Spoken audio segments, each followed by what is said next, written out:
हम सब एक स्टार्टअप कंपनी निकिटून के लिए काम करते हैं। निकिटून? वो जो कार्टून बनाती? जी। आप लोग हैं कौन और यहाँ पे क्या कर रहे हैं? निखिल सर हमारे बॉस थे। उन्हें यूएस से एक बहुत बड़ी कंपनी का ऑफर आया था। वो तो इतने खुश थे, इनफैक्ट हमारे साथ सेलिब्रेट करने के लिए उन्होंने ये पार्टी रखी और 2 दिन बाद तो वो यूएस से भी जाने वाले थे, लेकिन पता नहीं है सब कैसे।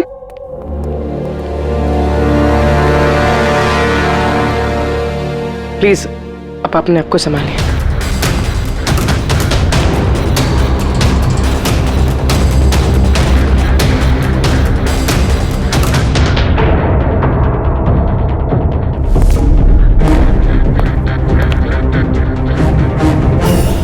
थोड़ा अजीब लग रहा है सर, इतने सारे वार हुए हैं इस पे, ये हिला तक नहीं, कुछ स्ट्रगल वगैरह नहीं किया इसने?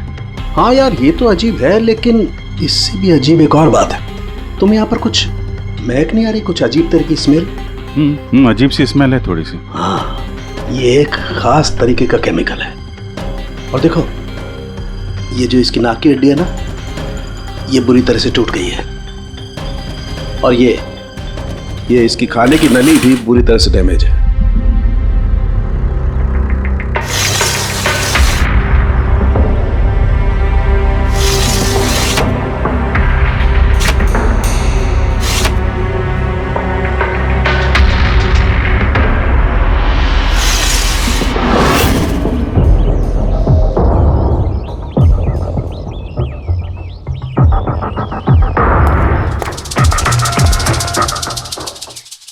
ये खून पूरी प्लानिंग के साथ किया गया।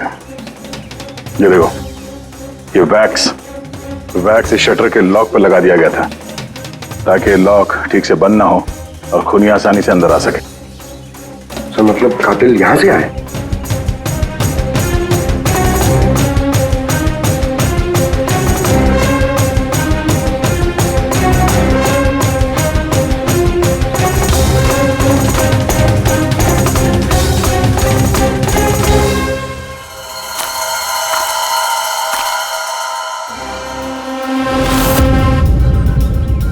पंकज,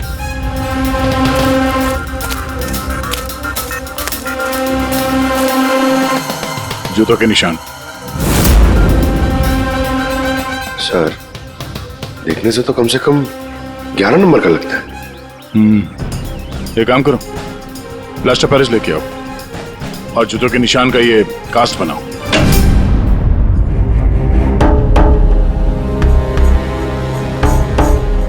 सर, की कार्ड। कमरे का की कार्ड यहाँ पे?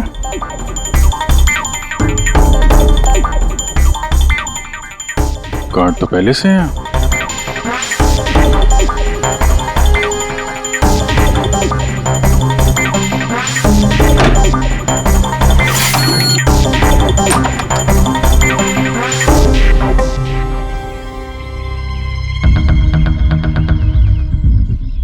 पूर्वी, जरा इस दरवाजे का लॉक सिस्टम चेक करवाओ। ऐसे दरवाजे में जब भी कोई कार्ड स्वाइप करके एंट्री लेता है तो लॉक के सॉफ्टवेयर डाटा में उसकी एंट्री रजिस्टर्ड हो जाती है। जरा पता करो कल रात से लेकर अभी तक कितने लोगों ने एंट्री की है। सर, एक कार्ड यहाँ पड़ा हुआ है, एक कार्ड वहाँ लगा हुआ है, दो कार्ड।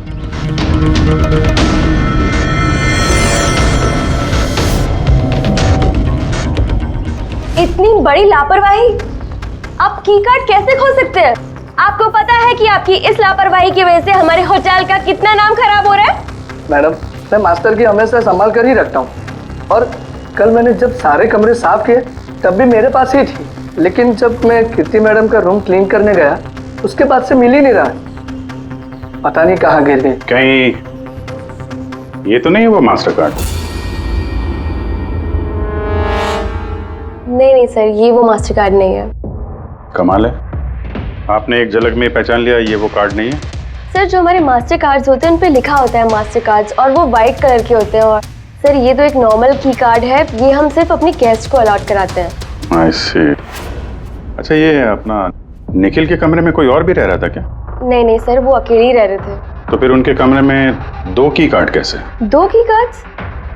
सर एक मिनट, मैं अभी पता करके बताती हूँ। जरा चेक करना कि मिस्टर निखिल के नाम पे एक और कार्ड इशू हुआ था।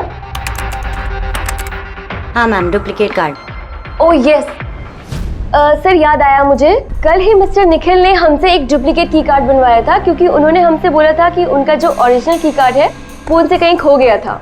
लेकिन एक कार्ड तो उनके कमरे के सॉकेट में लगा हुआ है, और ये दूसरा कार्ड तो वहाँ जमीन पे पड़ा मिला।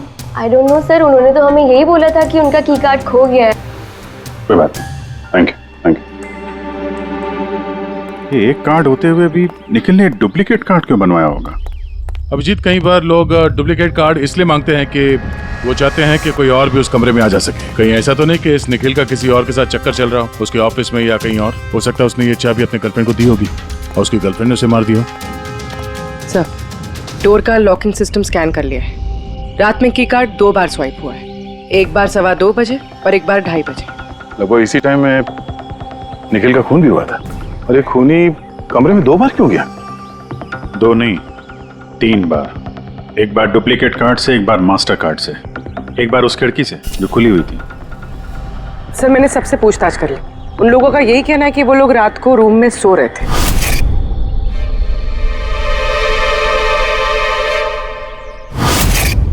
सब लोग सो रहे थे, तो फिर वो 3 लोग कौन है जो निखिल के कमरे में घुसे थे, और उनमें से कातिल कौन है? इसके सीने पर ये जो घाव के निशान है, इससे ये बात तो पक्की साबित होती है कि इसे किसी तेज धारदार चाकू से मारा गया है। तो हमारा पहला मर्डर वेपन हुआ एक तेज धार वाला चाकू। मैंने तुम्हें बताया था ना, ये इसकी ये नाक की हड्डी टूट गई है और इसकी ये खाने की नली भी एकदम डैमेज हो गई है। हा? ये सब कुछ बताते हैं कि किसी चीज से इसका मुंह दबा के इसका दम घोटा गया। एग्जैक्टली।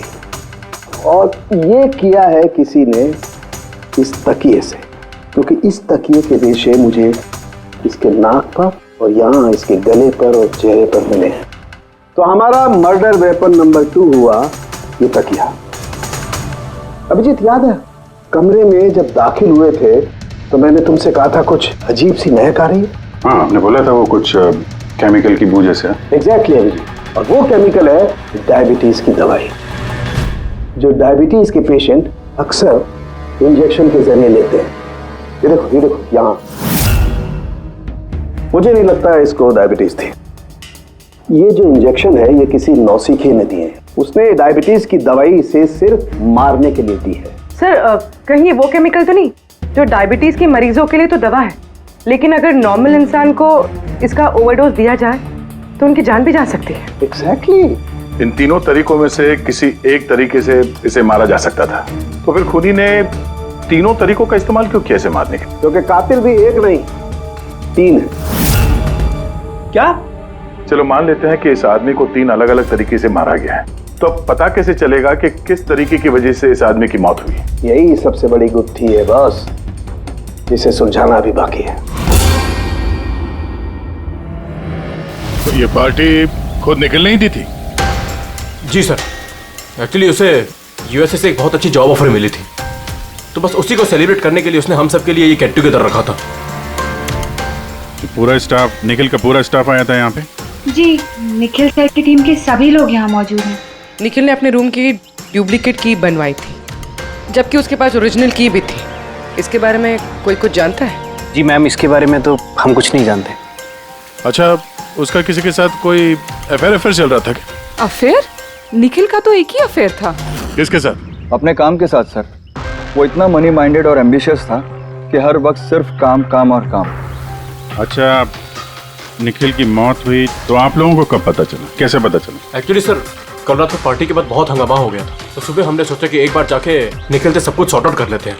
तो जब उसके रूम में गए, हमने काफी देर तक दरवाजा खटखटाया, पर सर जब काफी देर तक खटखटाने के बाद भी दरवाजा नहीं खुला तो फिर हमने हाउसकीपिंग वालों से पूछा, पर उनके पास ही मास्टर की कार्ड नहीं था। सर, मैंने फोन भी ट्राई किया था, पर उनका फोन भी नहीं लग रहा था। और सर जब फाइनली मैनेजर ने आके मास्टर की से दरवाजा खोला तो हमने अंदर जाके देखा कि निखिल की लाश पड़ी हुई थी। कल रात पार्टी हुई, हंगामा हुआ और खून भी हो गया। कहानी थोड़ी लंबी लग रही है, आराम से बैठ के सुनते हैं।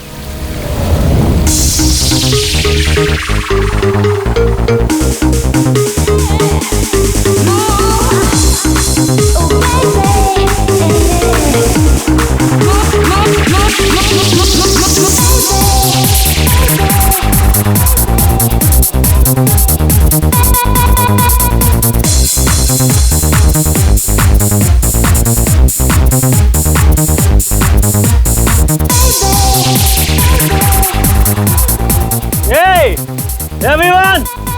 everyone. I want to raise a toast here. A toast for the boss. Nikhil. Congratulations, man. यार, इतनी बड़ी जॉब लग गई तेरी यार. थैंक्स. सिर्फ थैंक्स. अरे तो बोलना, क्या चाहिए तुझे? मुझे मेरा हक चाहिए जो तूने मारा है. इनफैक्ट हम सबका हक. बोल भैया. हाँ, ये जो तू यूएस की जॉब पे तो चल रहा है ना, ये अपॉर्चुनिटी तेरे को हम सबकी वाट लगा के मिली है. अब तू लिमिट क्रॉस कर रहा है. अच्छा, लिमिट उसने नहीं, लिमिट तूने क्रॉस किया. निखिल, समझा? ये क्या बकवास कर रहे हो तुम लोग? बकवास नहीं है, बिल्कुल सच है ये. तेरी डील के पेपर्स यूएस की कंपनी के साथ मैंने देखे हैं. यूएस की कंपनी ने निकिटून यानी हमारी कंपनी को फंड ऑफर किया था, लेकिन तूने हम सबकी मेहनत मार के खुद मजे लेना चाहता है. मनोज याद है? मनोज गाइस, इसका एक कॉलेज में दोस्त हुआ करता था Manoj. The guy was really intelligent, very intelligent. उस बेचारे ने अपनी मेहनत से कुछ सॉफ्टवेयर बनाए थे, लेकिन एन भाई साहब ने उस बेचारे की मेहनत से बने हुए सॉफ्टवेयर कंपनी को बेच डाले. लेकिन वो ठहरा भोला इंसान इस सदमे को बर्दाश्त नहीं कर पाया और उसने सुसाइड कर दिया. कुछ याद आया निखिल? ओह, तो इतनी जलन भरी है तुम्हारे अंदर. अगर ऐसी बात है तो मेरे साथ बिजनेस ही क्यों किया? है कोई जवाब? नहीं, मैं बताता हूँ. क्योंकि तू एक बहुत बड़ा लूजर है. इनफैक्ट तू अकेला नहीं, तुम सब सारे बहुत बड़े लूजर हो. पार्टी खत्म, चलो निकलो यहाँ से. Get lost. अरे तेरी पार्टी में जाना कौन जा रहा है? बकवास कर रहा है. चलो यहाँ से. हमारे पैसे की पार्टी है ये. आप सब लोग ठहरे कैसे थे अलग अलग कमरों में? सर, सीनियर मैनेजमेंट के 4 लोग सिंगल रूम्स में रुके थे, यानी कि मैं, जोसेफ, अरुण और खुद निखिल, और बाकी के 2 लोग रूम शेयर कर रहे थे. सर, एक में जया और प्रीति, एक में शारदा और कीर्ति, और एक में अभय और सैम.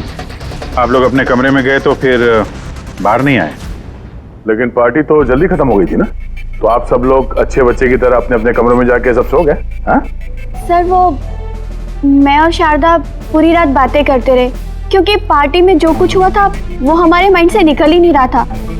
हाँ सर, हम तो रूम में ही थे, तो करीब 4-5 बजे तक तो बात ही कर रहे थे. सर मैं तो कुछ करने की हालत में नहीं था.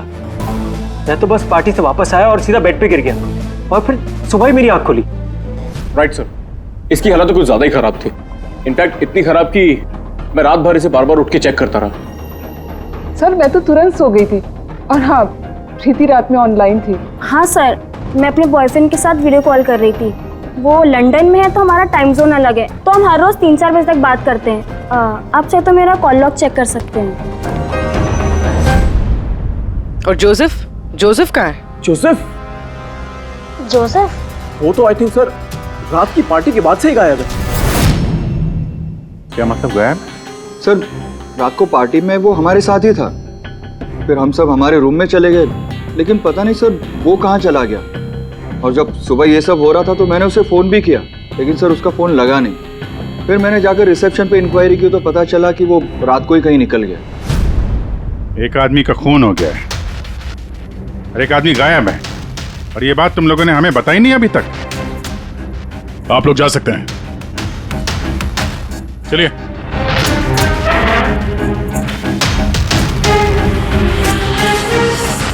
सर, मुझे तो लगता है सब के सब झूठ बोल रहे हैं. जब तक असली कातिल सामने नहीं आ जाता, ये सब शक के घेरे में है. भाई, इसके सीने पर जो ये घाव के निशान है ना, ये भी अपने आप में एक गुत्थी है. ये देखो, ये घाव देख रहे हो इसके सीने पर? ये 2 घावों की दूरी समान है. और एक बात, ये घाव में ये अंदर की तरफ धारदार निशान है और बाहर की तरफ ब्लंट है, कुंद है. डॉक्टर साहब, चाकू के निशान तो ऐसे ही होते हैं ना, मतलब एक तरफ कुंद और दूसरी तरफ धारदार. हाँ दया, होते हैं. चाकू के निशान भी ऐसे होते हैं, लेकिन इस केस में ऐसा नहीं. और इस केस में जो दोनों के दोनों घाव के निशान में एक बराबर की दूरी है वैसा चाकू के निशान में नहीं हो सकता। तो मुझे लगता है ये घाव किसी कैंची के हैं, कैंची जिसमें धारदार हिस्सा अंदर की तरफ होता है और ब्लंट हिस्सा बाहर की तरफ होता है। और ये कैंची भी कोई साधारण ऐसी वैसी कैंची नहीं है। सर ये कैंची बाहर गार्डन में बुशेस में मिली सर।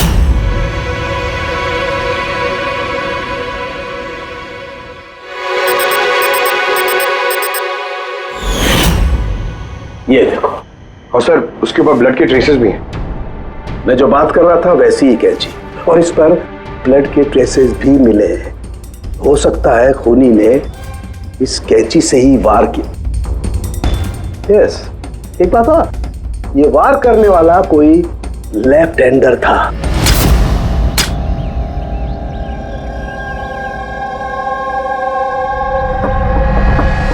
ये देखो, जब कोई आदमी बाएं हाथ से वार करता है तो घाव दाईं तरफ जाता है, और अगर दाईं तरफ से वार करता है तो घाव बाईं तरफ जाता है। इसका घाव दाईं तरफ गया हुआ है, इसीलिए मैं कहता हूं कि जिस किसी ने भी वार किया है वो लेफ्टी कपूर। एक बात और, जिस किसी ने वार किया है कोई आदमी है, क्योंकि इतनी बार इतना गहरा घाव, लगभग 7 इंच गहरा घाव, इसके लिए तो बहुत ताकत चाहिए। एक कातिल लेफ्ट हैंडेड ताकतवर आदमी है और उसके जूते का साइज 11 है। चलो पहले कातिल के बारे में कुछ तो पता चला।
सर दोनों, अरुण और अभय, लेफ्ट हैंडेड।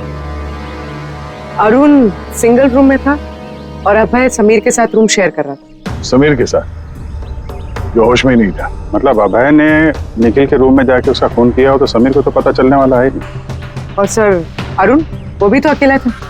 दोनों के दोनों पोटेंशियल सस्पेक्ट्स हैं। अच्छा, उनके जूतों की साइज चेक की? हाँ सर, चेक की। दोनों में से कोई भी 11 नंबर नहीं पहनता। अरुण 13 नंबर का जूता पहनता है और अभय 8। और वो जूते के निशान मिले थे 11 नंबर के, वो किसी से मैच हुए? हाँ सर, मैच हुए। धीरज से। धीरज? धीरज भी सिंगल रूम में थे, लेकिन सर वो लेफ्ट हैंडेड नहीं, राइट हैंडेड। ऐसा तो नहीं कि डॉक्टर सालुंके को कोई गलत फहमी हुई है? मेरा मतलब है कि कातिल लेफ्ट हैंडेड हो ही नहीं। सालुंके साहब से बात करने से पहले तो धीरे से मिल लेते हैं। सर आप लोगों को धोखा हुआ है, मैंने सच में निखिल को नहीं मारा है सर। क्राइम सीन पे हमें तुम्हारे जूतों के निशान मिले, लेकिन सर ये भी तो हो सकता है कि किसी और ने मेरे जूते पहन लिए हो। वैसे सर मैंने अपने जूते अपने कमरे से बाहर रखे थे पॉलिश के लिए। लेकिन तुम कमरे में अकेले थे और इस बात का तुम्हारे पास कोई सबूत भी नहीं है। सर वो शारदा। शारदा? शारदा क्या? सर एक्चुअली शारदा और मेरा अफेयर है, और ये बात हम किसी को बताना नहीं चाहते थे। लेकिन सर शारदा मेरे साथ मेरे रूम में ही थी। तो शारदा ने कहा कि वो अपने कमरे में थी कीर्ति के साथ। सर वो तो बचने के लिए उसने झूठ कहा था, क्योंकि कीर्ति ही सिर्फ ऐसी थी जो हमारे अफेयर के बारे में जानती थी। इनफैक्ट कीर्ति ने ही हमें एनकरेज किया था। धीरज सच बोल रहा है, मैं उसके साथ उसके रूम में थी। सर अगर इसकी थियरी सही है और सच में किसी ने इसके जूते पहनकर कत्ल किया हो सकते हैं। ये घास और मिट्टी इस जूते के अंदर गए कैसे? कुछ तो है जो हम लोगों से छूट रहा है।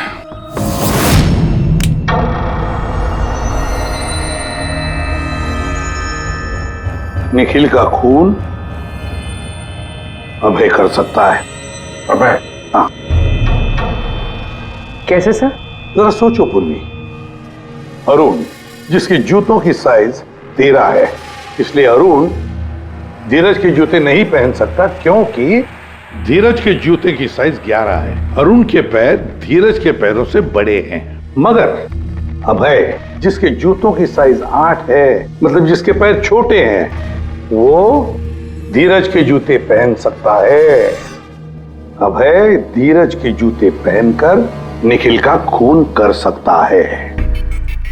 अब रही बात उस निशान की, जब भी कोई छोटे पैर का आदमी बड़े पैर वाले जूते पहनकर चलने लगता है तो अपने शरीर का बैलेंस संभालने के लिए वो अपने बॉडी का प्रेशर, वजन का प्रेशर जूतों के आगे की तरफ देता है, और इसीलिए निशान भी वैसे आते हैं। समझ गए? जरा अपने जूते पूर्वी को दो, चल के दिखाओ।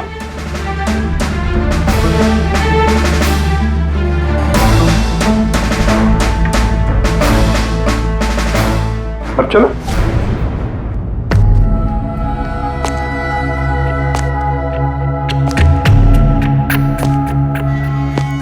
हाँ सर, बैलेंस संभालने के लिए मुझे अपना प्रेशर आगे डालना पड़ रहा है। हाँ, इसीलिए वहां पे जो हमें जूतों के निशान मिले थे वो आगे की तरफ दबे हुए थे।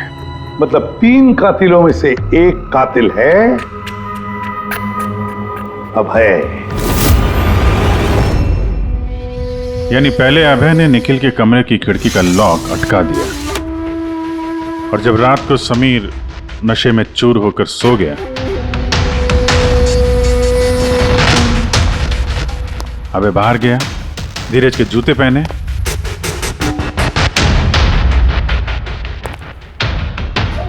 बगीचे से कैंची उठाई, धीरज के कमरे में गया और उसका खून कर दिया।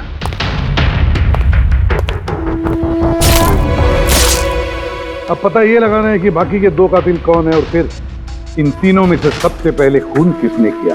बॉस, इतना खुश होने की जरूरत नहीं है, ये केस अभी सॉल्व नहीं हुआ है। याद है, निखिल के 2 कातिल अभी बाकी हैं। हाँ सर, के मालूम है, और 2 कातिल बाकी है, लेकिन वो भी जल्द मिल जाएंगे। मिल गया सर, मिल गया, वो जोसेफ मिल गया। ये सच है सर, मैं रात को रिसोर्ट से चला गया था क्योंकि सर मुझे डायबिटीज़ है और मुझे दिन में 3 बार डायबिटीज़ के इंजेक्शन लेने पड़ते हैं सर। और सर मैं रात को जब डायबिटीज़ के इंजेक्शन लेने गया तो क्या देखता हूँ मेरी किट वहाँ पर है ही नहीं। सर मजबूरन मुझे दवाई लेने घर जाना पड़ा। सोचा सुबह को वापस आ जाऊंगा। मतलब क्या है, तुम्हारी डायबिटीज का किट गुम हो गया? मतलब सर हम 2 दिन के लिए रिसोर्ट में आए थे और मैंने अपनी ज़रूरत की सारी दवाइयाँ अपने साथ रख ली थी, इंजेक्शन, सीरिंग्स, सब कुछ सर। सुबह और दोपहर का इंजेक्शन भी लगाया था सर मैंने, लेकिन जब रात का इंजेक्शन लगाने गया तो वहाँ पे मेरी किट ही नहीं थी सर।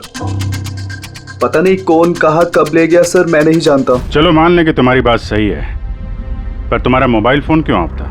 सर मेरा फोन डिस्चार्ज हो गया था और चार्जर भी रिसोर्ट में रह गया था। ठीक है, अभी के लिए जा सकते हो, जरूरत पड़ी तो हम तुम्हें फिर बुला लेंगे। ठीक है? जी सर। बॉस, मैंने कहा था ना, 3 में से किसी एक कातिल ने निखिल को डायबिटीज का ओवरडोज दिया था। लेकिन सर ये पार्टी के तुरंत बाद बाहर निकल गया था और पूरी रात बाहर ही था। मुझे नहीं लगता है कि इसने खून किया है। खून चाहे किसी ने भी किया हो, किसी ने तो डायबिटीज की दवाइयां चुराई है कमरे में से। पता लगाना पड़ेगा कौन गया था जोसेफ के कमरे में और किसने चुराई ये दवाइयां।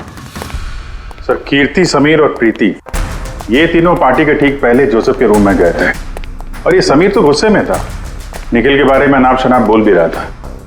इन्हीं तीनों में से कोई हो सकता है जिसने वो डायबिटीज वाली किट चुराई है। तो प्रीति तो नहीं हो सकती, वो पूरी रात अपने बॉयफ्रेंड से बात कर रही थी, वीडियो चैटिंग कर रही थी। और सर समीर इस हालत में था ही नहीं कि वो ये सब कर सके। तो फिर कीर्ति? हाँ, कीर्ति तो रूम में अकेली थी सर, क्योंकि शारदा धीरज के साथ रूम में थी। और सर वो मास्टर की कार्ड, हाउसकीपिंग वाले से वो कार्ड भी कीर्ति के कमरे से ही गायब हुआ था। इसका तो फिर एक ही मतलब निकलता है, ये कीर्ति ही है जिसने वो डायबिटीज का इंजेक्शन निखिल को दिया, उसकी जान ले ली और भाग गई वहां से।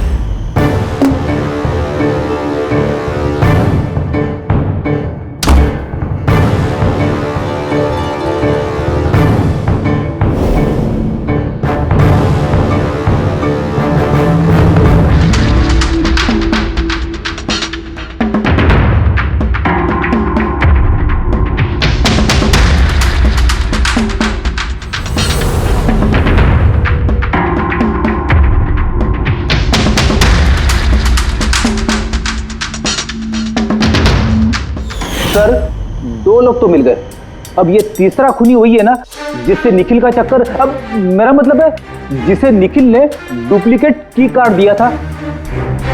तीसरा खूनी वो है जिसने तकिए से निखिल का दम घोटा, इससे उसकी नाक और सांस की नली टूट गई। लेकिन सर ये है कौन? मैं बताता हूँ वो तीसरा आदमी कौन था। तीसरा खूनी वो है जिसने तकिए से निखिल का दम घोटा, इससे उसकी नाक और सांस की नली टूट गई। लेकिन सर ये है कौन? मैं बताता हूँ वो तीसरा आदमी कौन था। खून में जिस तकिए का इस्तेमाल किया गया था उस तकिए को मैंने बहुत बारीकी से चेक किया।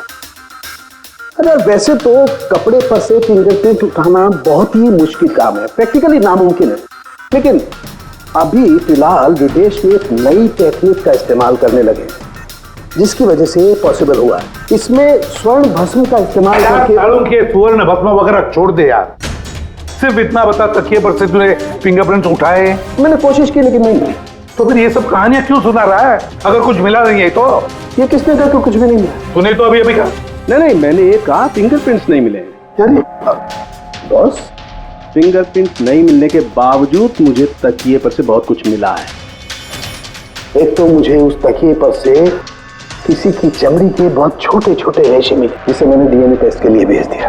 और उस तकिए को जब मैंने और ज्यादा चेक किया तो मुझे उस पर से मिला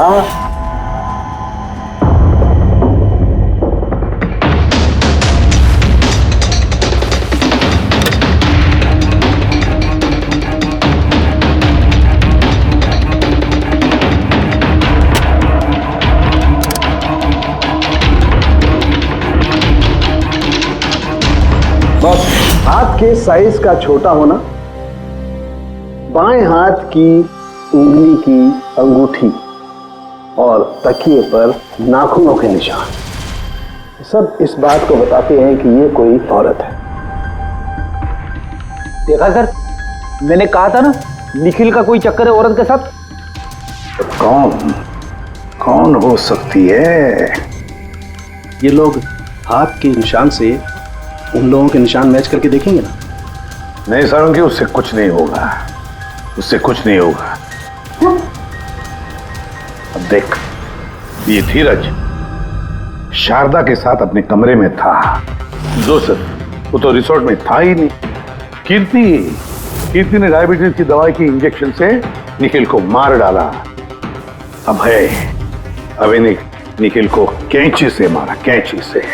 जया तो सो रही थी रिसोर्ट में अपने कमरे में, प्रीति वीडियो कॉलिंग पर लगी रही थी, समीर तो पी के धुत था। तो इन सब में बचता है अरुण, जिसके पास कोई सबूत नहीं, जो कहता है कि वो अपने कमरे में अकेले ही था। अरुण? लेकिन बॉस खूनी तो कोई औरत है। तभी तो सारंगे, तभी तो इनमें से किसी के भी हैंडप्रिंट्स मैच नहीं होंगे, किसी के भी हैंडप्रिंट्स मैच नहीं होंगे, क्योंकि कातिल इनमें से कोई है ही नहीं। इनमें से कोई है ही नहीं, तो कोई और ही है, और मुझे मालूम है वो कौन है।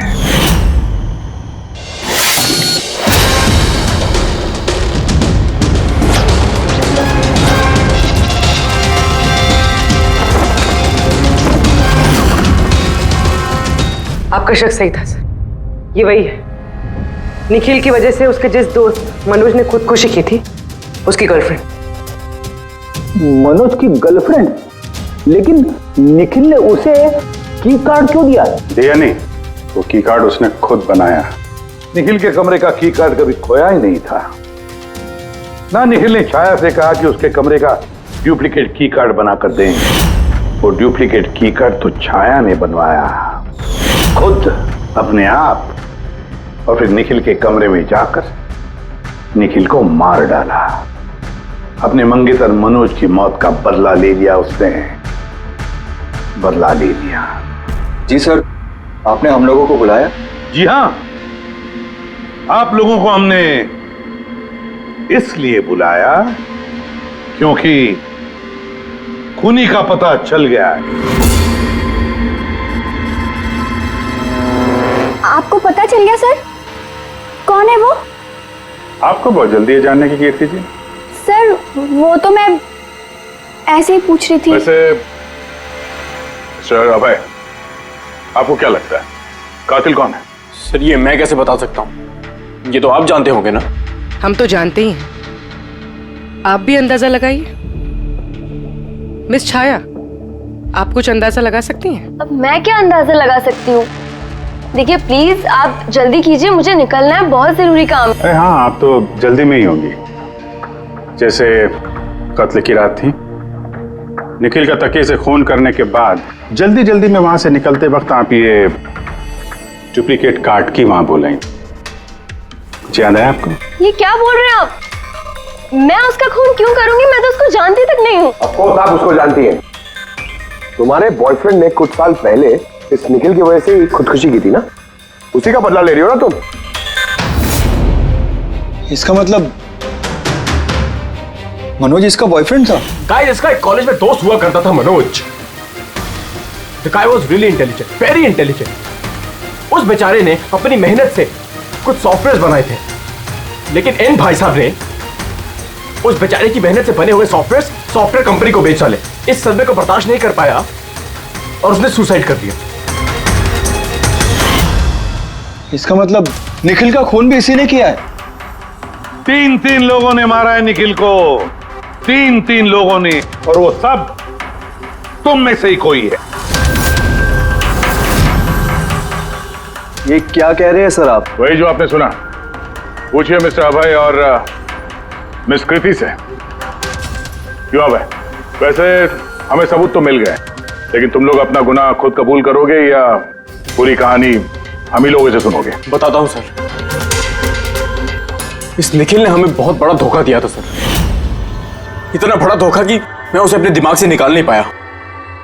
बस उसी के कारण गुस्से में आकर मैंने इसे मार दिया। उसे जो यूएस की अपॉर्चुनिटी मिली थी, उस सब में हम सबकी मेहनत थी, और वो हमारा हक मारकर अकेले मजे लेना चाहता था। मुझसे ये बर्दाश्त नहीं हुआ और मैंने जोसेफ के डायबिटीज के इंजेक्शन से उसे मार दिया। चलो अच्छा है कि तुम सभी ने अपना गुनाह कबूल कर लिया। तीनों को अरेस्ट कर लो। लेकिन सर आप हमें इस तरह से अरेस्ट नहीं कर सकते हैं। दिमाग तो ठिकाने पे है तुम्हारा। तुम सब के खिलाफ सबूत है हमारे पास। सबूत? सबूत तो सर इस बात का होगा ना कि हमने उस पर हमला किया था। अब 3 अलग अलग लोगों ने अलग अलग तरीके से हमला किया था, तो तीनों तो खूनी नहीं हो सकते ना। खूनी वो होगा जिसने सबसे पहले हमला किया होगा, और बाकी के 2 उन्होंने लाश पे हमला किया होगा। तो अब जब तक आप ये प्रूव नहीं कर लेते कि सबसे पहला हमला किसने किया है, आप हमें गिरफ्तार कर ही नहीं सकते। और अगर गिरफ्तार कर भी लिया तो हम पे कोई केस नहीं लगेगा, क्योंकि किसी मरे हुए आदमी को कोई 3 बार मार ही नहीं सकता। कीर्ति, छाया, अभय, तुम तीनों में से निखिल का असली कातिल कौन है ये तो हम जल्द बता देंगे, लेकिन एक बात अच्छी तरह से याद रखना, आज तक कोई भी गुनहगार हमारे इस पंजे से बचा नहीं है। अच्छी तरह से याद रखना।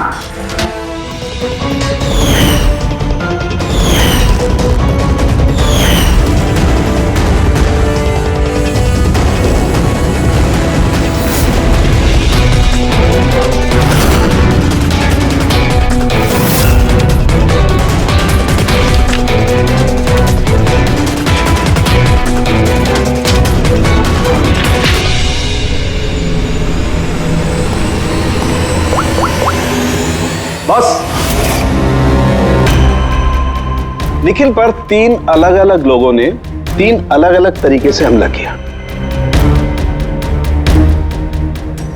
सबसे पहले आपकी बात करते हैं, कीर्ति, राइट? आपने निखिल को डायबिटीज की दवाई का ओवरडोज दिया, इंजेक्ट किया।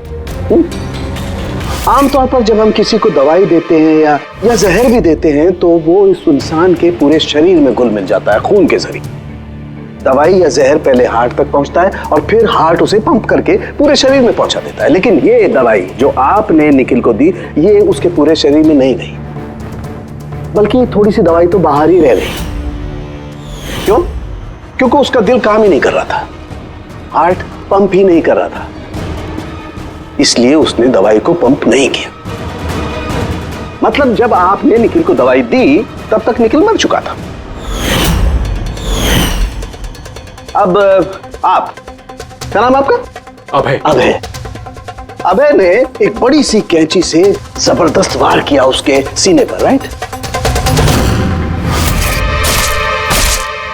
ऐसे में जब कोई आदमी जबरदस्त तरीके से किसी के सीने पर किसी धारदार हथियार से वार करेगा तो क्या होगा?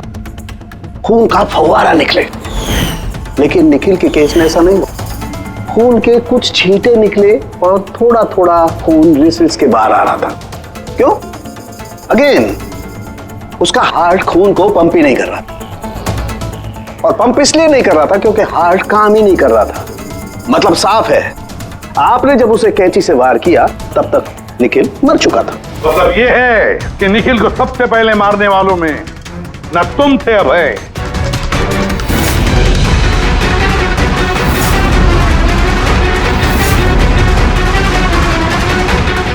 और ना तुम थी कीर्ति। निखिल को पहले मारने वाली थी छाया। निखिल की जान ली छाया ने, तकिया मुंह पर दबाकर उसका दम घोटकर। क्यों छाया, और कोई सबूत चाहिए तुम्हें? सब कुछ साफ है। अबे तुम्हें और कीर्ति, तुम्हें खून करने की कोशिश की जुर्म में तुम दोनों को कम से कम 7-8 साल की सजा तो होगी ही होगी। और छाया, तुम्हें निखिल की खून की जुर्म में जिंदगी भर जेल की सलाखों के पीछे सड़ना पड़ेगा। जिंदगी भर जेल की सलाखों के पीछे।